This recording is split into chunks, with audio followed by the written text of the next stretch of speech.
今回は、四角編のラスボスこと、サンタクロースについて解説していきます。この動画の内容は第1部の最終話までのネタバレを含みます。未読の方はご注意ください。まずは、サンタクロースのプロフィールから見ていきます。サンタクロースは、中国のクアン氏に並ぶビッグネームの一人として、マキマと岸辺に最も警戒される、ドイツのデビルハンターです。寿命で死んだという噂もある、という発言から、かなり高齢であることを連想させます。そして、場面は切り替わり、ドイツのミュンヘンらしき場所が映ります。公園に座る老人に男が近づき、少し早いが、クリスマスだ、と話しかけます。どう見ても、この老人がサンタクロースに思える展開ですが、実は老人はサンタクロース本人ではありません。本物のサンタクロースは、雪国で弟子のトーリカと一緒に生活している女性です。ふわふわのフードと弟子のトーリカという名前が、ロシアからの刺客と思わせるミスリードを誘っています。ちなみにロシアからの刺客はレゼのみで、サンタクロースと先ほどの老人とトーリカの3人が、ドイツからの刺客です。サンタクロースは、黒髪にほくろが色っぽい妙齢の女性で、年齢は20代から30代に見えますが、弟子のトーリカから、あと半年しか生きられないんです、と言われているため、長年にわたってデビルハンターとして生活する中で、代償としてかなりの寿命を使っていることが伺えます。そんなサンタクロースですが、初めてハンバーガーを食べて、人がいなかったら踊り出したい美味しさ、と微笑んだり、契約の代償となる老人に向かって、バイバイおじいちゃん、と言って、手を振り返させたりと、憎めない可愛らしさがあります。この可愛らしさと、行動の残虐さのギャップがたまらない、魅力ある悪役キャラです。次に、サンタクロースの契約悪魔について見ていきましょう。サンタクロースは数多くの悪魔と契約をしています。ここで判明しているサンタクロースの契約悪魔と、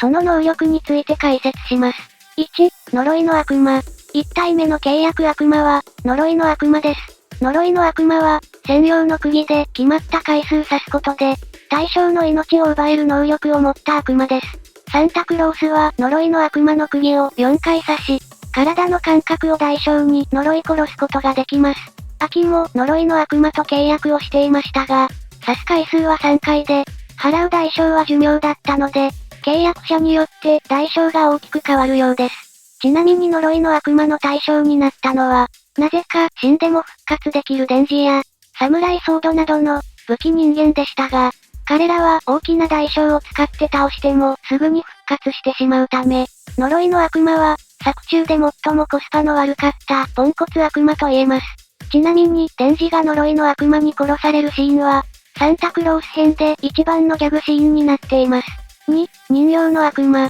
2体目の契約悪魔は、人形の悪魔です。サンタクロースを厄介なデビルハンターにしているのが、この人形の悪魔の力でしょう。人形の悪魔の能力は、触れた人間を人形にできる。人形に触れた人間もまた人形になる。一度に大量の人間を人形にすることができる。これだけでもデビルハンターに対して、驚異的な力を持っていることがわかります。デメリットは、近くに本人がいないと人形を操れないため、戦闘になる危険があることや、魔人や悪魔には効果がないことくらいです。人形の悪魔には、簡単な人形を作る能力の他に、人間のように緻密に動かすことが可能な、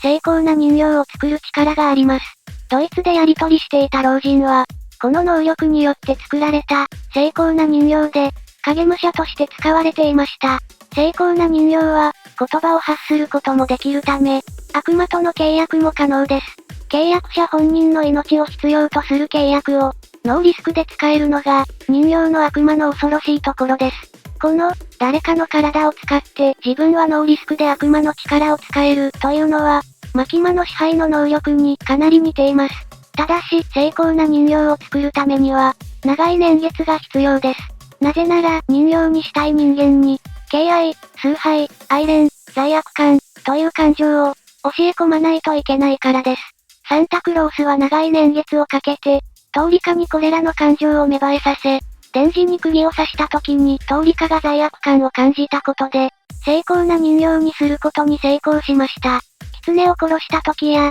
トーリカが殺した狐の皮を剥いだ時、狐の肉を料理して食べた時に、毎回、命を殺した感覚はあるか、と聞いていたのは、通りかに、隠し味の罪悪感が芽生えていないか確認していたようです。3、地獄の悪魔。3体目の契約悪魔は、地獄の悪魔です。作中では、精巧な人形である老人の命と、依頼の報酬としてもらった子供3人の命を代償として、地獄の悪魔と契約をしていました。サンタクロースが出てきた時の、3人は契約に使うという伏線を、きっちり回収していました。地獄の悪魔は、対象を地獄に落とすという能力を持っています。デパートを大きな手が掴むシーンは、かなりのインパクトがありました。マキマを地獄に送るべく、公安のデビルハンターが地獄の悪魔と契約した際も、4名の命という大きな代償を必要としていたため、地獄に送る能力はかなり強い能力と考察できます。ちなみに地獄の悪魔はケンタウロスのような姿をしてます。かなりかっこいい見た目ですが、戦闘力自体は低めで、真の姿となったチェンソーマンには瞬殺されていました。4、闇の悪魔。4体目の契約悪魔は、闇の悪魔です。地獄の悪魔によって地獄に移動した際に、通りかと闇の悪魔が契約する場面が描かれていました。この契約の際に、通りかが、私は人形の悪魔です、と自己紹介しているので、人形の悪魔の本体は、精巧な人形の中に入れると考察できます。サンタクロースと通りかは、電磁の心臓を狙っているかのように行動していましたが、実はドイツ政府からマキマを殺せという依頼を受けており、闇の悪魔の力でパワーアップすることが本当の目的でした。その目的のために地獄へやってきたということです。チェンソーの悪魔の心臓を欲していたのは、国ではなく、悪魔だったわけです。マキマを殺せる力をくださいという内容で、闇の悪魔と契約した通りかは、そのまま闇の悪魔に首をもぎ取られ、地獄で死亡しただけでなく、最後はマキマによって支配され、地獄の悪魔に全てを捧げさせられるという、作中でも最も不幸な最後を迎えています。その後、闇の悪魔の肉片を取り込んだサンタクロースは、手が何本もある異形の姿へと変貌し、人間なのか悪魔なのか判別がつかない存在へと進化しました。こうして闇の悪魔の肉片でパワーアップしたサンタクロースは、痛みやダメージを世界中の人形に分散することができるようになり、闇の中で余命半年の肉体を回復することにも成功しました。サンタクロースはもともと、他者を操って悪魔と契約できるという、マキマに似た能力を持っていましたが、闇の悪魔の力によって回復面でもマキマに近い能力を手にしました。マキマは日本政府との契約で、死んだり傷ついたりしても、日本国民に肩代わりさせてすぐに復活することが可能です。そんな能力を持ったマキマを倒すために、ドイツ政府は似た能力を持っている者が適任だと考えたようです。ちなみにマキマの詳しい能力については、別の動画で解説しています。ぜひこちらもチェックしてください。また、闇の悪魔の力を得たことで、サンタクロースが契約している人形の悪魔の力も強化されてます。もともとは人形にできなかったはずの魔人をも人形にすることもできるようになり、武器人間であるクアン氏のことも、時間さえあれば人形にできそうな言動を見せていました。闇の悪魔の力を得たサンタクロースが、マキマに勝てたかは微妙なところですが、すべての日本国民を人形にしてしまえば、マキマそのものの耐久力は人間並みなので、倒せる可能性はありそうです。こうして闇の悪魔の力によって、夜であればいつでも回復できるようになったサンタクロースに、デンジとクアン氏は苦戦を強いられます。しかし、戦闘中に攻撃を受けて、ガソリンスタンドに吹っ飛ばされたデンジが、ガソリンをかぶって炎をまとうことで、炎の光で回復を邪魔する、捨て身の戦法を思いつき、何度やられても、人形の血を吸いながら、復活して立ち向かっていきます。理解できないデンジのしつこさに、サンタクロースが恐怖を感じていたのは、岸辺隊長のセリフが伏線となっていました。そして最後は、岸辺とアメリカの刺客が激突して凹んだコベニカーで、サンタクロースを攻撃します。やられても何度でも復活できる、と言っていたサンタクロースでしたが、クアン氏の側近の魔人であるコスモに、本気のハロウィンを食らわされ、世の中の全ての知識を脳内に流され、死ぬまでハロウィンのことしか考えられなくなり、最後には燃え尽きてしまいました。このようにあっけない最後でしたが、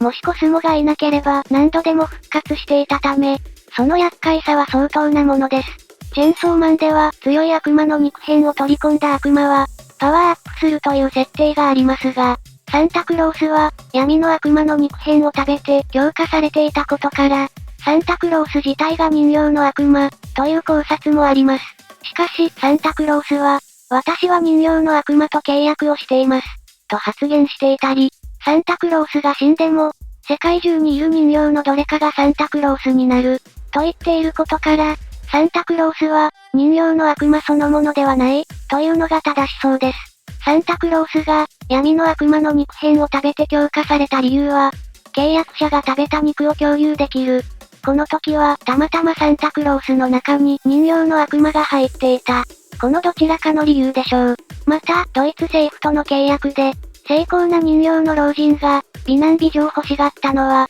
サンタクロースになる人間は、なるべく美しい方がいいという、人形の悪魔の意志だと考察されます。美しい外見の現サンタクロースも、もともとはこうして集められたうちの一人でしょう。また、電磁に対して、周囲の誰かを人形にして襲う、と息巻いていたサンタクロースですが、コスモに神羅万象の知識を流される際には、私の脳は世界中の人形と繋がっていると発言していたことから、ハロウィンに支配されたサンタクロースの人形たちが、次期サンタクロースとして復活する可能性はなさそうです。しかし、人形の悪魔自体は、輪廻転生によって死んでも復活できるので、誰かの契約悪魔として再び登場する可能性があります。以上、サンタクロースについての解説でした。最後までご視聴ありがとうございました。このチャンネルでは、チェンソーマンについて考察や解説をしています。チェンソーマン好きの方のチャンネル登録をお待ちしています。